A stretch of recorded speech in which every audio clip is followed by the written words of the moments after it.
नमस्कार, dB live Chhattisgarh में आपका स्वागत है। छत्तीसगढ़ की तमाम बड़ी खबरों के साथ मैं हूं सिमरन कौर। आइए देखते हैं आज की सुर्खियां। नक्सलियों ने उखाड़ी रेल की पटरी, मालगाड़ी के 3 इंजन और 20 डिब्बे हुए बेपटरी।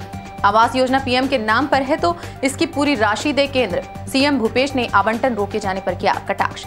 हसदेव अरण्य क्षेत्र में कोयला खदान आवंटन पर रोक लगाने की मांग। पर्यावरण के साथ ही बिगड़ सकती है राज्य की आर्थिक स्थिति। अब खबरें विस्तार से। छत्तीसगढ़ में नक्सलियों ने एक बड़ी घटना को अंजाम दिया है। रात के वक्त नक्सलियों ने रेल की पटरी उखाड़ दी, जिससे बचेली से विशाखापट्टनम की ओर लौह अयस्क लेकर जा रही मालगाड़ी को बेपटरी होना पड़ा। नक्सलियों की इस करतूत के चलते मालगाड़ी के 3 इंजन और 20 वैगन पटरी से उतारे गए। बताया जा रहा है कि आधी रात को दर्जनों की संख्या में हथियारबंद नक्सली भांसी और बचेली के बीच रेलवे ट्रैक पर पहुंचे और पटरी उखाड़ दी। इसी बीच मालगाड़ी ट्रैक से गुजरी और डिरेल हो गई।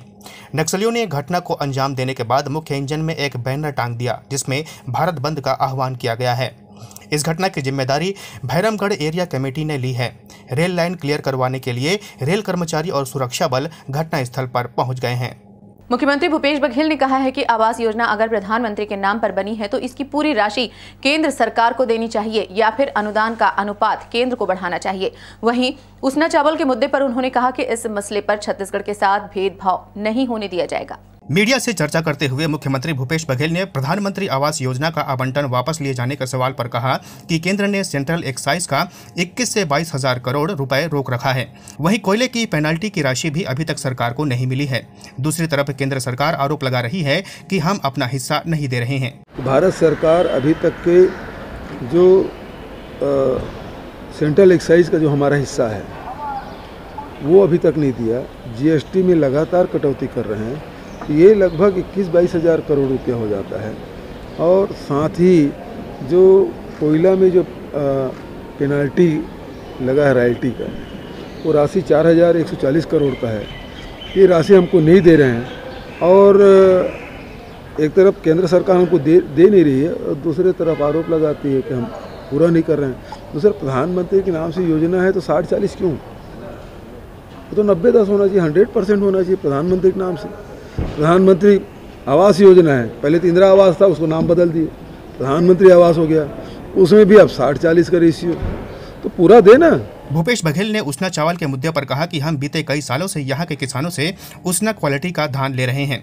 बघेल ने कहा कि इस मुद्दे पर बात करने गए राज्य के खाद्य मंत्री को केंद्रीय मंत्री ने मिलने का समय नहीं दिया, इसलिए अब प्रधानमंत्री से मुलाकात का समय मांगा गया है। देखिए, छत्तीसगढ़ में धान उस्मा क्वालिटी की भी है और अरवा क्वालिटी की है। क्योंकि उस्मा क्वालिटी की ज़्यादा है और लगातार हम लोग उस्मा क्वालिटी एफसीआई में जमा करते रहे वर्षों से। अचानक बंद कर देने से जो राइस मिल है वो प्रभावित होगा। खाद्य मंत्री जी पिछले दिनों गए थे केंद्रीय मंत्री से मिलने, उन्होंने समय तक नहीं दिया। इसलिए प्रधानमंत्री से समय मांगा। पूरे मंत्रिमंडल के लोग जाकर मिलेंगे ताकि छत्तीसगढ़ के बारे में उन्हें अवगत कराया जा सके, छत्तीसगढ़ की परिस्थिति के बारे में अवगत कराया जा सके। छत्तीसगढ़ के साथ इस प्रकार के भेदभाव नहीं होने चाहिए। देश के जाने माने पर्यावरण एक्टिविस्ट एडवोकेट सुदीप श्रीवास्तव ने हसदेव अरण्य क्षेत्र में कोयला खदान आवंटन को लेकर छत्तीसगढ़ सरकार पर जमकर निशाना साधा। उन्होंने मांग की है कि हसदेव इलाके में खनन को रोका जाए, अन्यथा इसका असर पर्यावरण पर पड़ने के साथ ही राज्य की आर्थिक स्थिति पर भी पड़ेगा। रायपुर प्रेस क्लब में आयोजित प्रेस वार्ता में सुदीप श्रीवास्तव ने बताया कि राजस्थान के मुख्यमंत्री ने छत्तीसगढ़ के मुख्यमंत्री को पत्र लिखकर हसदेव अरण्य क्षेत्र में पीईकेबी खदान के दाईं और बाईं ओर स्थित परसा और केते एक्सटेंशन कोल ब्लॉक में कोयला खनन की अनुमति देने की मांग की है। लेकिन अगर इस क्षेत्र में खनन को बढ़ावा दिया गया तो ऐसा करना क्षेत्र के लिए बहुत ही हानिकारक सिद्ध होगा। यह पूरा क्षेत्र अनुसूचित 5 के अंतर्गत आदिवासी क्षेत्र है और हसदेव नदी के जलग्रहण वाले घने जंगल से युक्त है। यहाँ पर खनन की अनुमति देने से जैव विविधता को भारी नुकसान होगा ही, वहीं मानव हाथी संघर्ष बढ़ेगा एवं हसदेव नदी के सतह जल प्रवाह के साथ साथ क्षेत्र की वर्षा में भी कमी आएगी। कोयला खनन खुली खदानों में होने के कारण पूरे क्षेत्र से मिट्टी तेजी से बहते हुए हसदेव नदी में नीचे स्थित हसदेव बांगो बांध में जमा होगी और इससे बांध की क्षमता पर विपरीत प्रभाव पड़ेगा। इस मामले में एडवोकेट सुदीप श्रीवास्तव के द्वारा नेशनल ग्रीन ट्रिब्यूनल में याचिका लगाई गई थी, जिसके बाद प्रकरण में हसदेव अरण्य में खनन की अनुमतियों को निरस्त कर दिया गया था और इस अरण्य क्षेत्र का अध्ययन कराने के निर्देश दिए गए थे। इस निर्देश के बाद भी राज्य और केंद्र सरकार ने अध्ययन के आदेश तक नहीं दिए तो एडवोकेट सुदीप श्रीवास्तव के द्वारा सुप्रीम कोर्ट में याचिका लगाकर अध्ययन करने का दबाव बनाया गया था। एडवोकेट श्रीवास्तव ने बताया कि हसदेव अरण्य क्षेत्र हसदेव नदी के आसपास का क्षेत्र है और इसी नदी पर हसदेव बांगो बांध परियोजना भी संचालित है। अगर आसपास के क्षेत्र में खनन की अनुमति दे दी जाती है तो इस बांध और उससे संचालित सभी योजनाओं पर इसका बहुत विपरीत असर देखने को मिलेगा। छत्तीसगढ़ में वर्तमान में कुल कृषि भूमि का लगभग 38% सिंचित है। इसमें भी सर्वाधिक योगदान दो बड़े बांधों मिनी माता हसदेव बांगो बांध और रविशंकर शुक्ल गंगरेल बांध के कारण है। विगत 30 वर्षों से समय में बांध की क्षमता में लगभग 8% की कमी आ चुकी है और अब बांध की जीवित क्षमता 2800 मिलियन क्यूबिक ही बची है। राज्य शासन तीसरी फसल को पानी देना बंद कर चुका है और स्वीकृत मात्रा से अधिक जल ताप विद्युत संयंत्र को दे रहा है, जिससे सिंचाई में कमी आ रही है। इसके बावजूद हसदेव बांगो बांध प्रदेश की सबसे बड़ी सिंचाई संरचना है, जिसने जांजगीर चांपा, कोरबा और रायगढ़ जिले के किसानों को समृद्ध किया है। इस तरह बांध क्षेत्र प्रदेश की आर्थिक उन्नति में बहुत महत्वपूर्ण भूमिका निभाता है और इसे होने वाला किसी भी तरह का नुकसान सीधे प्रदेश की अर्थव्यवस्था पर चोट करेगा। सुदीप श्रीवास्तव ने मांग की है कि संभावित नुकसान को देखते हुए हसदेव अरण्य क्षेत्र में खनन की अनुमति न दी जाए।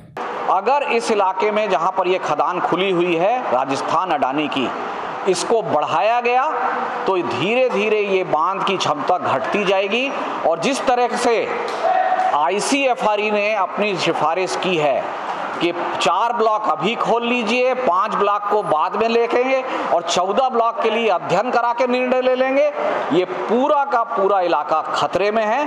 और अगर ये पूरा इलाका कोयले के नाम पर बर्बाद हुआ तो जांजगीर से लेकर पूरे रायगढ़ तक भूखमरी के हालात होंगे। राज्य में केवल 38% खेती है जो सिंचित है, जांजगीर जिले की खेती 80% सिंचित है। दूसरी बात यह है कि जो WII की रिपोर्ट आई है 2019 में, उसने रिपोर्ट बनाई और कहा कि ये सबसे बड़ा कॉरिडोर है पेंच से लेके पलामू तक। इसके बीच में खनन होने से हाथी उन इलाकों में जाना शुरू करेंगे जिन इलाकों में अभी तक नहीं गए। उत्तर छत्तीसगढ़ में हमेशा हाथी रहे हैं, लेकिन उस रिपोर्ट को जब लिख रही थी WII तभी हाथियों ने लगता है उसको पढ़ लिया और कांकेर और दुर्ग के जंगलों का रुख कर लिया है।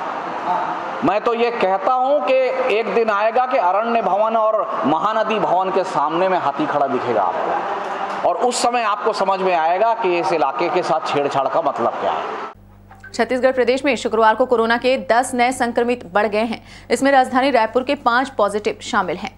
दक्षिण अफ्रीका, हांगकांग में कोरोना के नए वेरिएंट को लेकर केंद्र सरकार से मिले अलर्ट के बाद छत्तीसगढ़ में भी बाहर से आने वाले लोगों की सख्ती से जांच होगी। स्वास्थ्य विभाग ने इसके लिए सभी जिलों को अलर्ट जारी कर दिया है। प्रत्येक पॉजिटिव के कांटेक्ट में आए कम से कम 17 लोगों के टेस्ट कराने निर्देश दिए गए हैं। प्रदेश के बलरामपुर जिला मुख्यालय में आयोजित DMF की बैठक में राज्यसभा सांसद रामविचार नेताम भड़क गए और बैठक को बीच में ही छोड़कर चले गए। बताया जा रहा है कि बैठक में सांसद रामविचार नेताम ने स्वीकृत कार्यों की मंशा को लेकर भी प्रश्न खड़ा किया। DMF की बैठक को इस बार स्थगित करने और अगली बार रखने के लिए नेताम की ओर से DMF अध्यक्ष कलेक्टर को फोन गया, लेकिन बैठक में उपस्थित शेष सदस्यों ने असहमति जताई। बैठक में केंद्रीय राज्य मंत्री रेणुका सिंह, विधायक बृहस्पति सिंह भी मौजूद थे। इस बुलेटिन में फिलहाल इतना ही। बने रहिए DV लाइव छत्तीसगढ़ के साथ। नमस्कार।